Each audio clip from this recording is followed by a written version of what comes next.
President Donald Trump joined more than 20 world leaders in Sharm el-Sheikh, Egypt, to discuss Gaza's political future as the first phase of the Israel-Hamas ceasefire began. Leaders from across the globe gathered to take part in a peace summit and to formally sign a ceasefire agreement for Gaza, with the United States, Egypt, Qatar, and Turkey leading the mediation efforts. Attendees included Palestinian Authority President Mahmoud Abbas, French President Emmanuel Macron, German Chancellor Friedrich Merz, British Prime Minister Keir Starmer, and former UK Prime Minister Tony Blair, along with senior officials from Qatar, Egypt, Jordan, the UAE, and Turkey. They posed for a group photo in front of a Peace 2025 banner before the signing ceremony. Trump, alongside Egyptian President Abdel Fattah el-Sisi, Turkish President Recep Tayyip Erdogan, and Qatari Emir Tamim bin Hamad Al Thani, signed the document that he said would establish rules, regulations, and many other things. During the signing, Trump remarked, "This took 3,000 years to reach, and it's going to hold up. It's going to hold up." This took 3,000 years to get to this point. Can you believe it? And it's going to hold up, too. It's going to hold up. In a later statement, Trump declared, "We've achieved what everyone said was impossible. At long last, we have peace in the Middle East. Nobody thought we would get here, and now we're here."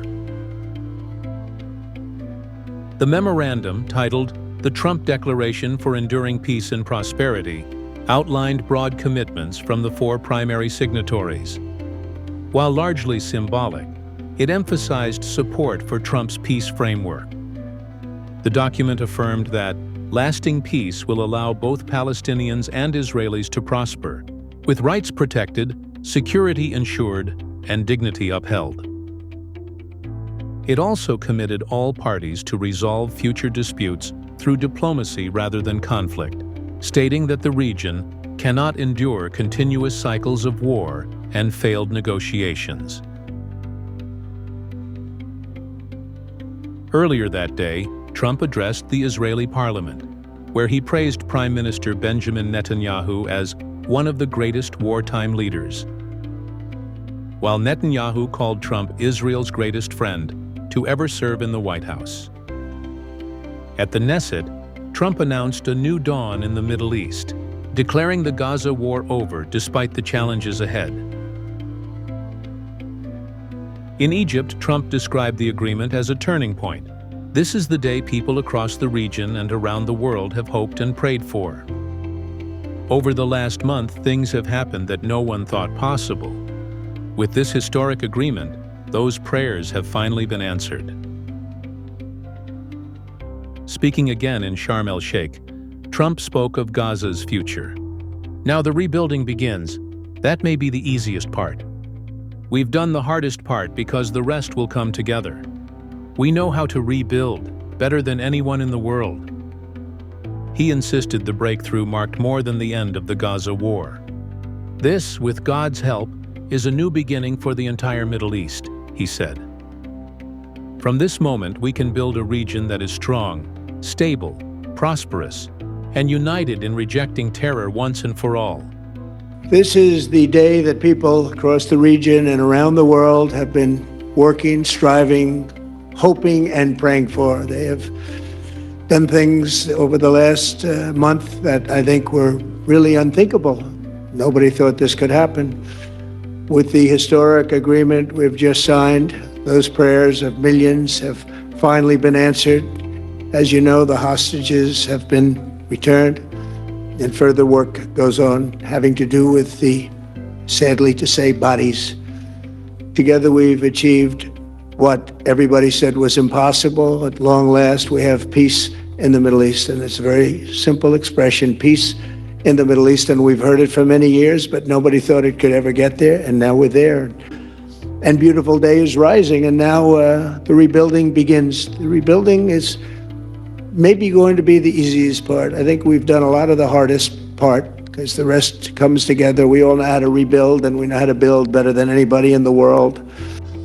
But the momentous breakthrough that we're here to celebrate tonight is more than the end of the war in Gaza. It's with God's help, it'll be the new beginning for an entire beautiful Middle East. From this moment forward, we can build a region that's strong and stable and prosperous and united in rejecting the path of terror once and for all. We want to get rid of the terror and get on to other things. There are many other things in life that are so good. The ceremony in Egypt was Trump's second major event of the day, following his speech at the Knesset. Like his address in Jerusalem, his speech in Egypt was triumphant, but it reached a much broader audience of Middle Eastern and European leaders. For years, they said this was the deal that would never happen, Trump said. People warned that if there was ever a World War III, it would start in the Middle East, but that's not going to happen. So many people said the Middle East, and this has been going for many, many decades. I've read it many times, that World War III will begin in the Middle East. It's not going to happen. That's not going to happen. There was a time that you would have thought it could have, but it's not going to happen. There won't be World War III, hopefully at all, but it's not going to start in the Middle East. We're not going to have a World War III if we're smart. There'll never be a World War III. The summit also provided a platform for Arab and Muslim leaders, including Sisi, Erdogan, and the Qatari Emir, to highlight their role in mediating the ceasefire between Israel and Hamas. The signed agreement, known as the Trump Declaration for Enduring Peace and Prosperity, pledges collective implementation to ensure peace, stability, and opportunity for Palestinians and Israelis. British Prime Minister Keir Starmer praised the effort, calling it Trump's achievement, and vowed UK support for full implementation. French President Emmanuel Macron called it a historic day and urged preparation for the next steps. Monday evening's symbolic signing marked a serious commitment toward long-term peace, with the release of the remaining Israeli hostages and nearly 2,000 Palestinian prisoners seen as major progress. Trump credited Egypt's leadership, saying Sisi had been instrumental because Hamas respected Egyptian authority.